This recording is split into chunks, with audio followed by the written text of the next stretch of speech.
is on along those lines. It Okay. is the personal policy Personal that conduct policy, yes. so that seems to be the catch-all related to the reasonable person standard.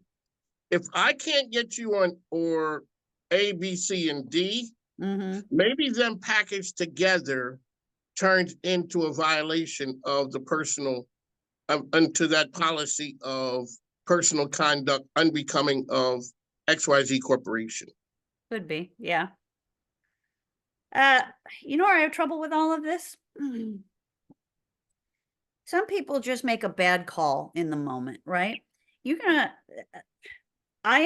as everybody knows, I'm an HR person for a long time, and I believe in HR infrastructure, and I believe in policies and setting expectations and setting everybody up for success. And I talk a lot about the reasonable person standard when it comes to employees. I'd also like the reasonable person standards to apply to leaders, right? Just because we have set infrastructure does not mean one size fits all the time.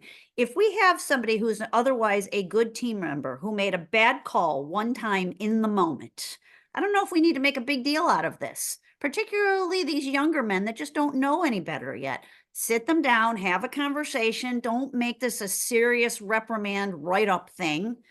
And everybody moves on, and hopefully he's learned. Now, if he hasn't learned, he'll do it again. And because there's repeated behavior, now you're going to take it more seriously.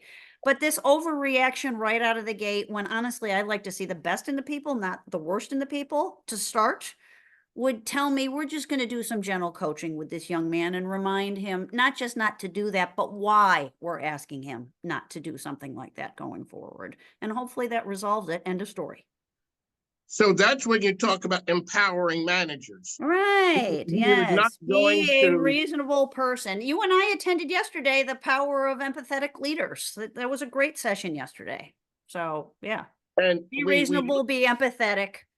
Remember that when you were 22 and 23, you probably did some dumb things too. And you don't even have it all figured out when you're 50. Have grace, have empathy. Don't be so hard on people unless they demonstrate they can't be trusted through repeated bad choices. already. So Mindy Flanigan is here, inspiring HR. Mike King. This is the Mike King Biz Radio Network. So we're talking HR, as you say, can play a lot of parts in it that a lot of people really don't understand the parts in HR. You're thinking it's the handbook and all those things. You're saying HR can really keep you out of some hot water at times.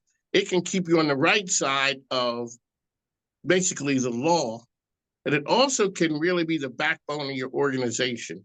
Yeah, if you let it be strategic and you let it be led by people who know how to keep your infrastructure current and reflective of the culture you think will work to attract the right talent and keep the right talent there as you grow, then yeah, that's the power of HR. They can be a key component in hitting your annual growth goals and hitting that big 10-year goal that you may have set aspirationally for the company if you let them.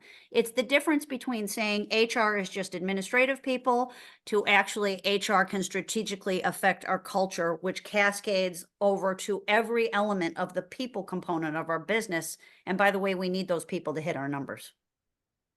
How can people get information about inspiring HR? inspiringhr.com. Fill out our contact us form. A message will come to me or Valerie Juarez. She's my partner in crime when it comes to handling initial inquiries. Happy to schedule a meeting with you to answer any questions you might have. First 45 minutes, always free. You can connect with me on LinkedIn and certainly follow the LinkedIn Inspiring HR page. Our creative director, Allison Falliker, does a great job with putting content up on that, and I'd like to give her a special shout out today for a happy birthday. Shout out to happy man. Okay, happy birthday, Allison. Happy birthday, Allison Falliker at Novus Creative. She's been by my side since she was employed by a credit union and just doing logos on the side in 2009, I think, and now has evolved to be our full-time creative director. So it's been a wonderful journey with her. Yeah, okay. So talk about growing with someone there and the power of partnership and relationships. Yeah, it's my greatest joy. I wish more people got joy out of this, like I think you do as well. That building of relationships over a period of time, small deposits over a period of time that yield more and more synergy, more and more productivity, smart decision making, because you're kind of both learning and growing together at the same pace. It's quite a gift. That's why I love measuring employee retention. I mean, Jennifer, I get a lot of people on my team that have been with us 5+ years, and that makes me happy. I hope that's it's not like everybody's paid a huge amount of money out of around here. They're paid fairly, and I love giving out year-end bonuses, but I would hope it's the culture they stay for, and I hope part of the culture is the fact that when you get hired, or I choose to work with you as a subcontractor, if we keep creating win-wins together, there's no reason for the relationship to end, and I'm going to keep caretaking of you to the best of my ability.